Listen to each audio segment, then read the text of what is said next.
जय सिया राम। शिवम को खोजे की यात्रा में हमारा प्रसंग चल रहा है राम और रावण का युद्ध, और उसमें हमारी एक इच्छा हो गई थी पिछली कड़ी में कि यानी कि हमें रावण वध भी देखने को मिलेगा और रावण का उपदेश भी श्रवण करने को मिलेगा। लेकिन इसी बीच एक प्रसंग निकल के आया, रावण की नाभि में अमृत कुंड। यानी कि अब ये इच्छा जागृत हो गई है उस सबसे पहले कि रावण की नाभि में ये अमृत कुंड आया कहाँ से और ये है क्या। आइए इसी विषय पर जानते हैं अपने विशेष मेहमान सौरभ जी से और करते हैं सर का स्वागत। सर जय सिया राम। जय सिया राम। सर जैसा कि पिछली कड़ी में हमारा प्रसंग चला था रावण वध को लेकर, लेकिन उस युद्ध में एक प्रसंग और आ गया है रावण की नाभि में अमृत कलश को लेकर। यानी कि अब ये इच्छा जागृत हो गई कि थोड़ा विस्तार से जानने की कि ये अमृत कलश उनके नाभि में आया कैसे और इसका क्या प्रभाव पड़ा है जीवन पर। क्या है, वैसे तो इसका प्रसंग है, लेकिन साथ में मुझे ये भी बताना है कि हमारे शास्त्रों में तो इसका पूरा एक विधि विधान भी दे रखा है। क्या होता है, इस परिवर्तनीय संसार में हर चीज़ परिवर्तनशील है। जैसे वर्तमान में विश्व में पूरे में MK सिस्टम चलता है, मीटर और सेकंड वाला, मीटर किलोग्राम और सेकंड। लेकिन ये सबको पता है कि उससे पहले भी कोई सिस्टम था कि हमने बहुत पहले भी समय की जब गणना करी थी, उसमें सब निमेष चल क्षण बहुत लंबा उसका किया था।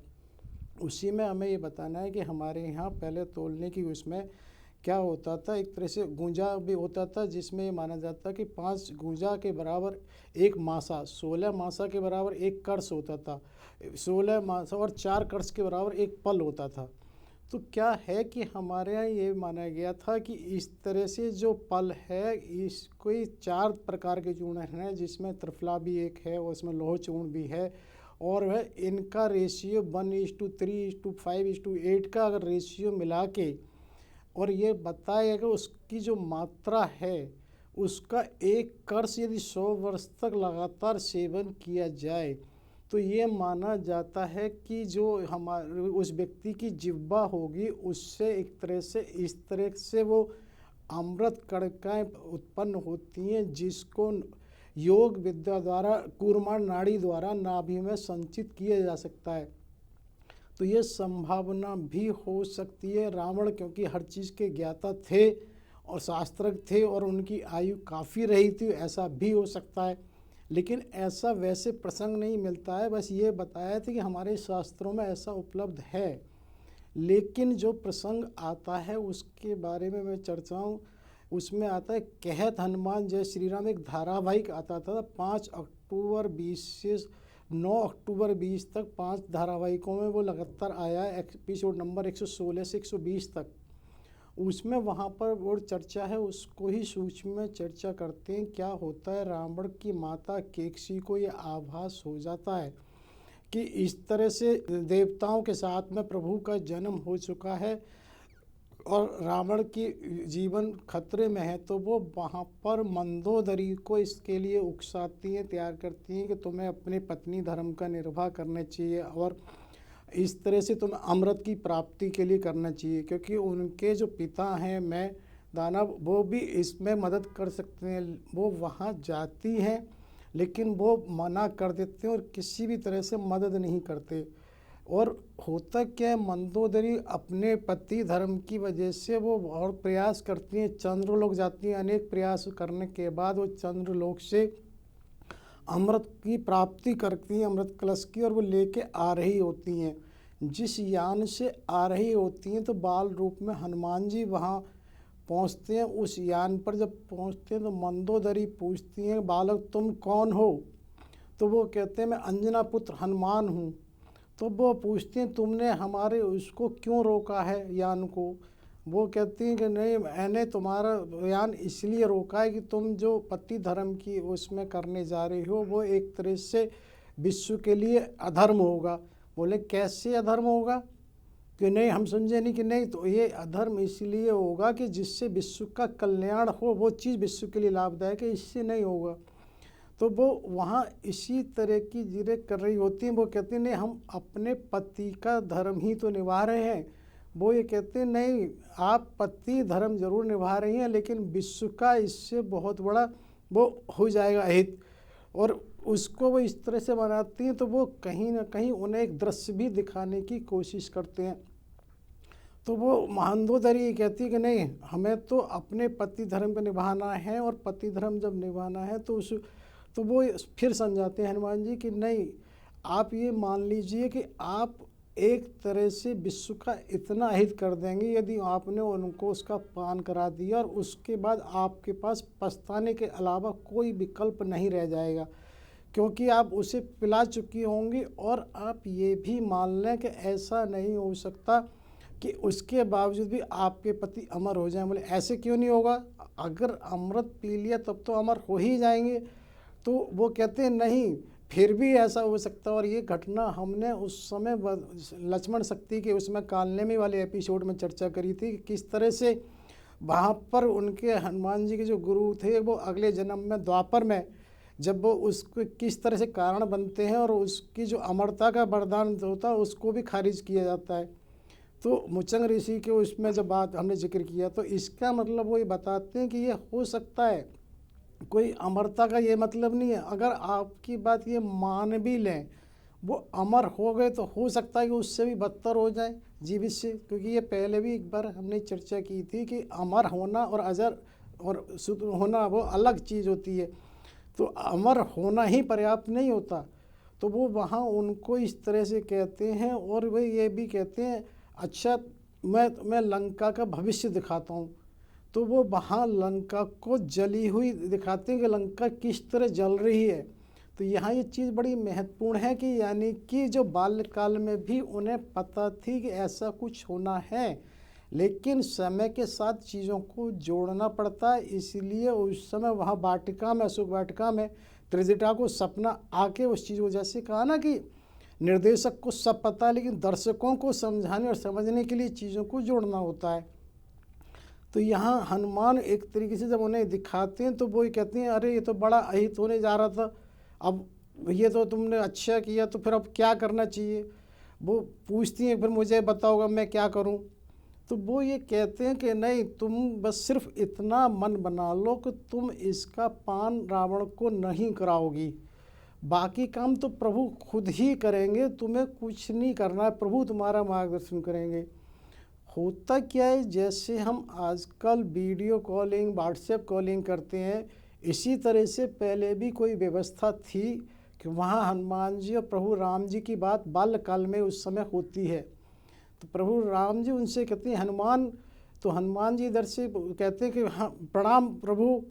तो वो कहते हैं कि प्रभु ये हो गया है काम, अब मेरे लिए क्या आदेश है। तो वहाँ पर वो कहते हैं कि नहीं, अभी इसका अध्याय बाकी है, आपको रावण के भाई विभीषण से मिलना पड़ेगा, उसको सब समझाना पड़ेगा। तो वो कहते हैं क्या विभीषण हमारी मदद करेंगे। वो कहते हैं हाँ वो बिल्कुल करेंगे, एक तो वो धार्मिक हैं और दूसरा हमारे भक्त हैं और वो इस तरह से मदद करेंगे। तो ये बात में ये भी बताते हैं कि वो विभीषण इस समय लंका में ना होता महीन पर्वत पर तप कर रहे हैं। तो हनुमान जी जब वहाँ जाते हैं और देखते हैं कि विभीषण वहाँ जय श्री राम जय श्री राम जय श्री राम जय श्री राम का जप कर रहे होते हैं, तो वहाँ हनुमान जी विभीषण को कहते हैं कि विभीषण जी, वो कहते हैं प्रणाम, कहते हैं हनुमान जी से अच्छा प्रणाम करते हैं। फिर वो आपस में एक बार ये बताते हैं आने का कारण। वो कहते हैं अच्छा प्रभु काज के लिए तो हम तत्पर हैं, उसे करेंगे। और वो एक तरह से कहते हैं मैं सब समझ गया। और वो समझाने के बाद होता क्या है कि उधर वो जो मंदोदरी है वो भी जब लंका में जा रही होती हैं तो उनके हाथ में अमृत कलश है, वो बड़ी हुई विचलित होती हैं कि अब वो क्या करें कैसे करें, क्योंकि उनको लगा कि अगर माता केकसी को पता लग गया तो वो प्रभु को याद करती हैं कि प्रभु मार्गदर्शन करो। तो उसी समय विभीषण वहाँ पहुँचते हैं और वो उनसे मंदोदरी से कहते हैं प्रणाम भाभी माँ। तो एक बार मंदोदरी सकुचा जाती हैं, वो कहती हैं अरे आपको यहाँ आपको माता से काम था क्या, केकसी माता के लिए। बोले नहीं, मुझे आप ही से काम था। तो वो कहते हैं मुझसे। तो वो बताते हैं ऐसे से हमें एक बानर मिला था और उसने हमें ये सब कुछ बताया था कि इस तरह से वैसे है, इसको आप बोले अच्छा वो बानर आपको मिला था तो फिर इसका मतलब उसने बताया हो कि हमें इसको कलश को माता से कैसे सुरक्षित रखना है।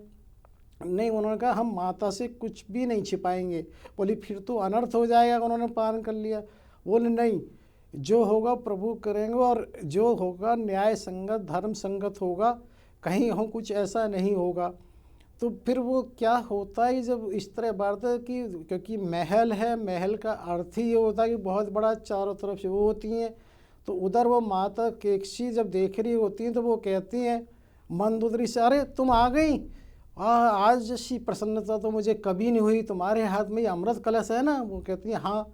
तो वो बड़ी प्रसन्न होती हैं कि आज के बराबर तो मुझे और प्रसन्नता कभी नहीं हुई, क्योंकि ये स्वाभाविक है कि अमृत कलश जैसी चीज़ की प्राप्ति अगर कहीं किसी को है तो उसकी प्रसन्नता, क्योंकि सामान्य चीज़ है ही नहीं।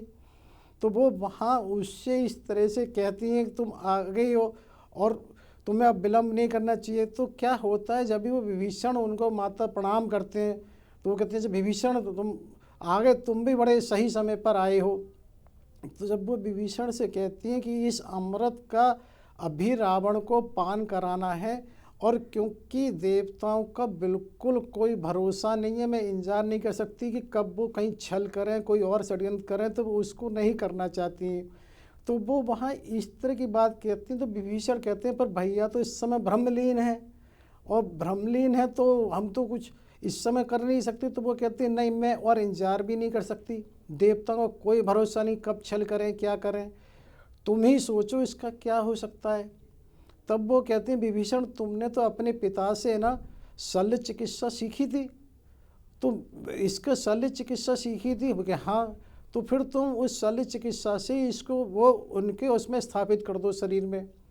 तो वहाँ पर वो ये कहते हैं ठीक है, योग विद्या द्वारा एक तरह से वो शल्य चिकित्सा की बात को कहते हैं। तो मुझे लगता है कि जैसे शल्य चिकित्सा आज हम कहते हैं ना रोबोट सर्जरी, लेज़र सर्जरी, इस तरह से कहीं ना कहीं कुछ शल्य चिकित्सा रही होगी जिसकी वजह से ऐसा माना जाता है कि वो वहाँ। और वो ये बात आती है कि इसको तीनों लोग क्योंकि अब हैं तो वहाँ पर तीनों ये कहते हैं चलो जहाँ रावण है वहाँ की तरफ चलते हैं।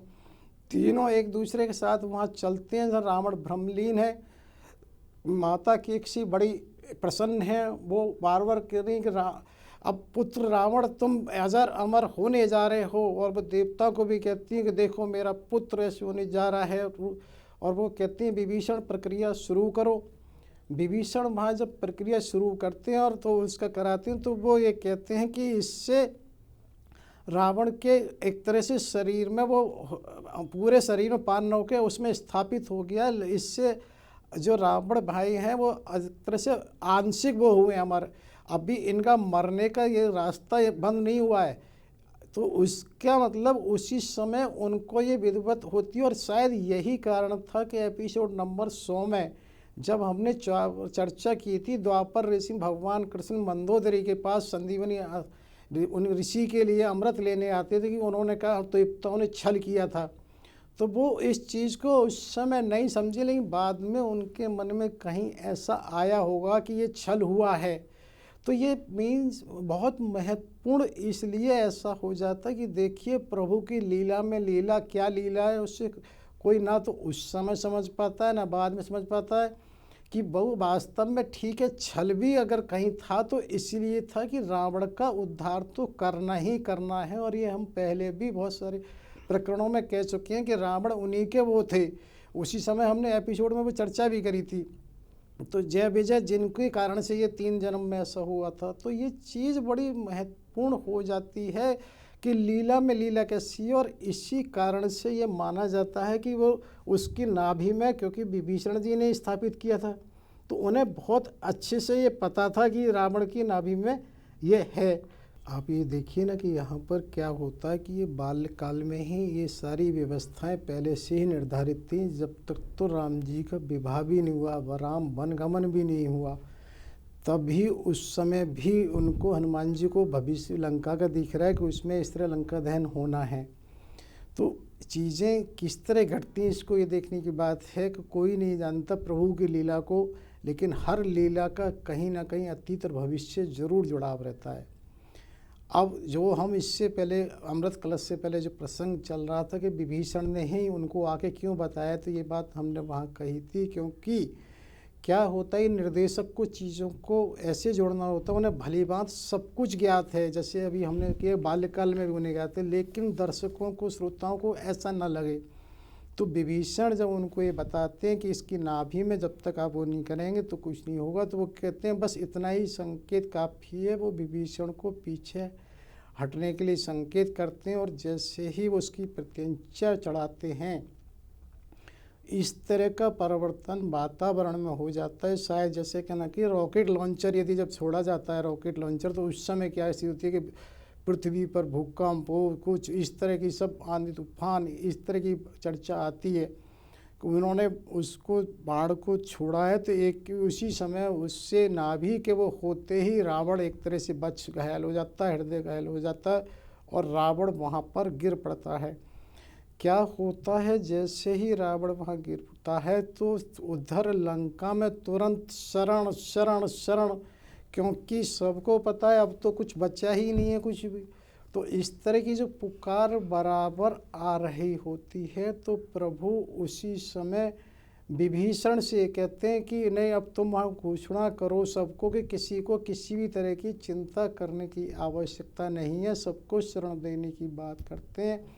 इधर क्या होता है कि जो इंद्र का जो सारथी मातली है, वो प्रभु से कहता है कि अब मुझे इजाज़त दें तो मैं अपने रथ को लेके जाऊं, तो वो उसको रथ को उतरने के बाद एक बार दोबारा प्रक्रम प्रदक्षिणा करते हैं और उसको धन्यवाद ज्ञापित करते हैं कि इंद्र को भी देना, तुम्हारे सारथ्य के कारण ही मैं युद्ध को जीत चुका हूँ, युद्ध को जीत सका हूँ।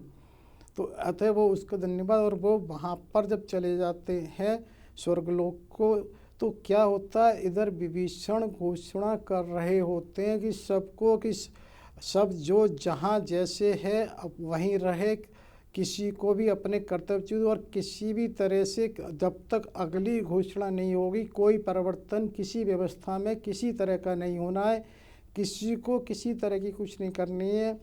तो इधर प्रभु सुग्रीव से कहते हैं वानरेंद्र, अब तुम इधर भी घोषणा करो कि वानर वगैरह कोई जय घोष ना करे, जिससे हमारा कोई शत्रु पक्ष को वो हर्ट करना, एक तरह से उन्हें कहना चाहिए कि उनका वो करना नहीं है, उनको किसी तरह का कष्ट पहुँचे।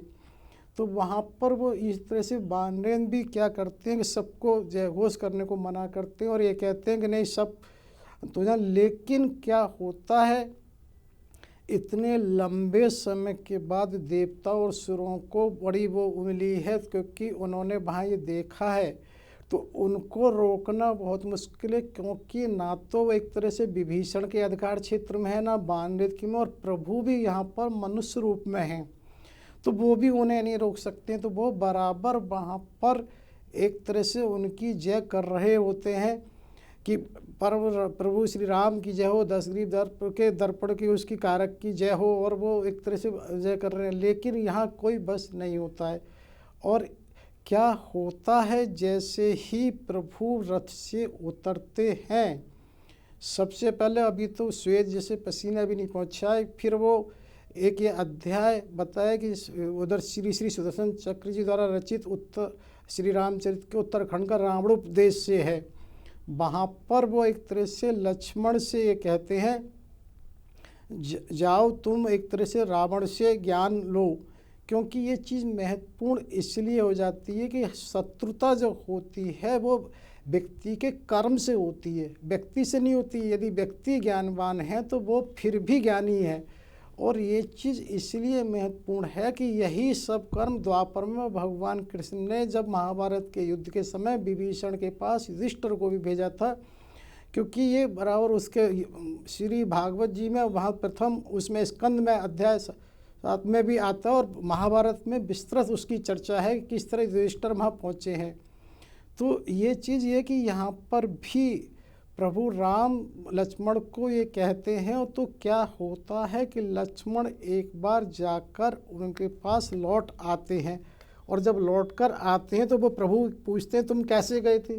क्या होता है कि जब लक्ष्मण जी वहाँ पर जाते हैं रावण के पास, तो उस समय वो उस मर्यादा का से नहीं पालन करते हैं। लक्ष्मण जी दोबारा जाते हैं, तो इस बार वो क्या करते हैं कि रावण के पैरों की तरफ खड़े होकर उसको प्रणाम करते हैं, और उससे वो कहते हैं मुझे अग्रज ने कि आपके पास नीति शास्त्र का ज्ञान करने के लिए भेजा है, तो वो इस बार ये कहते हैं, अच्छा तुम आए हो, वैसे तो मेरे पास समय बड़ा कम है, तुम देख रहे हो कि रोम रोम मेरा इस तरह से घायल है, लेकिन अब तुम आए हो तो मैं किसी तरह तुम्हें निराश नहीं करूँगा। और ऐसा भी माना जाता है, शास्त्रों का है कि यदि कोई विद्या उसके लिए आता है तो विद्या उसे श्राप देती है, उसे पिशाच योनि में जन्म लेना पड़ता है। मैं तुम्हें निराश नहीं करूँगा। और वैसे भी वो कहते हैं, तुम वशिष्ठ के एक तरह से शिष्य हो और तुमने राजनीति का और उसका साम दान रणभेद का सबका तुम्हें ज्ञान है, मैं किसी तरह से।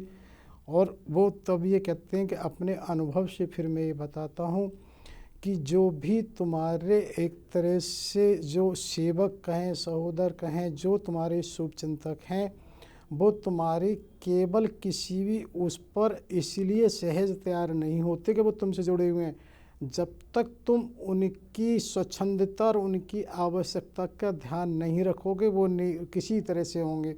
मैंने अपने सेवकों को पूरी तरह से स्वतंत्रता और उनकी रुचि का ध्यान रखा हुआ था। इसको हम वर्तमान परिप्रेक्ष्य में ऐसे समझ लेते हैं कि जितने भी अपराध जगत के या आतंकवादी जगत के लोग होते हैं, तो वहाँ पर ये प्राय होता है जो उनकी सुख सुविधाएं होती हैं, उनके जो लीडर और नेतृत्व करने वाले हैं, उसका वो विशेष ध्यान रखते हैं कि उन्हें कब समय पर क्या चाहिए होता है। तो यहाँ भी रावण ये कहता है कि मैंने उनकी किसी की सुख सुविधा में कहीं कोई ऐसा नहीं करा था। साथ ही वो एक बात ये भी कहते हैं कि जो भी तुम्हारी सेवा में धर्मशील और वो लग रहा है, अगर वो किसी भी तरह तुम्हारे विपरीत उसकी भी सुझाव देता है तो उससे भी पूरे ध्यान और उससे सुनना चाहिए, क्योंकि वो विशेष रूप से विभीषण के लिए इस बात को कहते हैं कि ये विभीषण मैं जानता था पूरी तरह से सही है और उसमें ये कभी भी अपने से जुड़े हुए उस व्यक्ति का अहित नहीं सोच सकता, इसकी राय कहीं कुछ इस तरह की नहीं हो सकती है। लेकिन क्या है कि मुझे भी इसको हर हालत में अलग करना था। ये जब हमने एपिसोड 86 में भी चर्चा करी थी कि वहाँ भी उन्होंने एक तरह से रावण ने विचार करके ही उसको त्यागा था, क्योंकि ये रावण को भली भांति मालूम है कि होना क्या है। तो एक चीज़ यहाँ ये महत्वपूर्ण इसलिए हो जाती है कि जो विभीषण को त्यागा है तो उसमें भी उसकी राजनीति है, क्योंकि अब ये देखिए, अगर सबका जब वध हो जाएगा तो लंका पर राज कौन करेगा।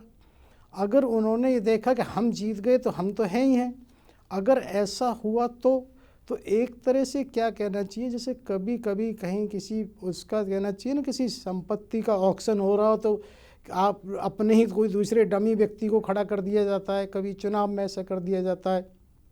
तो यहाँ पर ये चीज़ बड़ी महत्वपूर्ण होती है। जैसे चुनाव में कहीं भी कोई लड़ रहा होता है, चाहे भली भांति उसे अवगत हो, तो उसी तरह से उन्होंने विभीषण को वहाँ त्याग दिया। विभीषण वहाँ आ जाते हैं और जब उसका राज तिलक वहाँ हो गया तो वो एक तरह से निश्चिंत हो गया कि अब तो लंका है तो राक्षस कुल में ही। तो वहाँ पर ये चीज़ बड़ी महत्वपूर्ण है कि वो ये कहते हैं कि ये मैं जानता था कि अनुज का त्याग करने पर प्रभु उसको तिलक करेंगे ही। अब यदि वायुदेव विभीषण नहीं जाते तो विभीषण अगर नहीं जाते तो बात ये आती है कि उस समय होता क्या। तो क्योंकि रावण से तो युद्ध होना ही है, तो फिर या तो ये होता कि रावण ही उसको मारता अगर वो युद्ध नहीं करते, या फिर ये होता कि प्रभु को भी वहाँ उस पर करना। तो उन स्थितियों में कोई विकल्प ही नहीं था, क्योंकि अगर लंका को किसी और को जाने की अपेक्षा तो है तो राक्षस ही कुल में, तो ये भी एक तरह से थी। तो इसी तरह से वहाँ पर वो उनसे और भी चर्चा कर रहे होते हैं। साथ ही वो ये कहते हैं कि शत्रु को सामान्य मानकर कभी भी उपेक्षा नहीं करनी चाहिए, और यही कारण वो बताते हैं एक तरह से वो मानधाता से लेकर कब तक उन्होंने कभी भी इसको सामान्य नहीं माना है, वो कितने एक तरह से। और ये भी कहते हैं किसी भी तरह से अपने आश्रितों को चिंता भी जाहिर करके उनको उत्साह नहीं करना चाहिए। इसीलिए वो कहते हैं रजत शिखर पर अंतिम समय तक भी मैं मल्लयुद्ध में ऐसे रहा जैसे किसी तरह की चिंतित नहीं है। तो अपने आश्रितों को ये भी एक तरह से भयमुक्त करने के लिए होना चाहिए कि हमें कहीं चिंता नहीं है किसी भी तरह की। साथ ही वहाँ पर वो क्या होता है कि कुछ अपनी इच्छाएं इस तरह से रहते हैं कि किसी भी व्यक्ति को महत्वपूर्ण कार्य करने के लिए सामान्य कार्यों को छोड़ के कर देना चाहिए। तो वहाँ पर प्रभु एक तरह से लक्ष्मण जी ये पूछते हैं तो तुम्हारी कोई इच्छा पूर्ति रहेगी, तो बोले कहते हैं रह जाने दो, वो तो एक निशाचर की और एक राक्षस की इच्छा है, उसे कोई बोले कहते हैं फिर भी थोड़ा सा जिक्र करो। तो वहाँ पर क्या करते हैं वो एक तरह से बस अपनी एक इच्छा ही करते हैं। जैसे मेरी इच्छा थी समुद्र को मीठा जल में परिवर्तित करने की, बोले कोई बड़ी बात नहीं थी, इसको परिवर्तित किया जा सकता था, विभागों में बांट के पानी को उड़ा के नमक के ढेर को वो करके, और ऐसा वो दूसरा वो कहते हैं स्वर्ग तक सीढ़ी की करने की बात थी, तो स्वर्ग की सीढ़ी वो ऐसा होता है जैसे गंगा मैया में भी आता है, तो बोले कोई बड़ी बात नहीं थी। वो कहते हैं लक्ष्मण जी तो बड़ा मुश्किल हो जाता, अब तो अनर्थ हो जाता राक्षस और उसका। तीसरी वो इच्छा ये कहते हैं कि मैं जितने भी उसका प्रकृति के तत्व का ज्ञाता हूँ, मैं चाहता कि अमर और उसके जो वृक्ष है इस तरह से लगाया जाए कि किसी रावण का बिना उसका राक्षसों का विनाश ही ना हो। तो वो वहाँ पर ये कहते हैं प्रभु एक तरह से लक्ष्मण जी, अरे ये तो अच्छा ही रहा आपकी इच्छा, अगर अन्यथा तो बड़ा मुश्किल हो जाता, पृथ्वी पर राक्षसों के अलावा कुछ बचता ही नहीं, क्योंकि आप और किसी को मारने देते नहीं, कोई पैदा नहीं होता। तो इसी तरह से यहाँ पर हम इसको, ये समय का संकेत हो चुका है, समापन करते हैं। वैसे रावण उपदेश ही आगे अभी और दूसरे उसमें एपिसोड में चालू रखेंगे। सर जैसे जैसे आप रावण उपदेश सुना रहे थे हम तो बिल्कुल शांत हो गए थे, बिल्कुल एकदम से जैसे जल शांत हो जाए उसी तरह हम हो गए थे। लेकिन जैसे भी आपने कहा कि समय का इशारा हो चुका है और अगली कड़ी में फिर से इसी हम रावण नीति को जानेंगे आपसे, और तब तक के लिए यही कह सकते हैं सर आपका बहुत बहुत आभार, धन्यवाद। और ये जानकारी हमारे लिए आप उपलब्ध कराते रहिए इन्हीं शुभ शब्दों के साथ। जय सिया राम। जय सिया राम।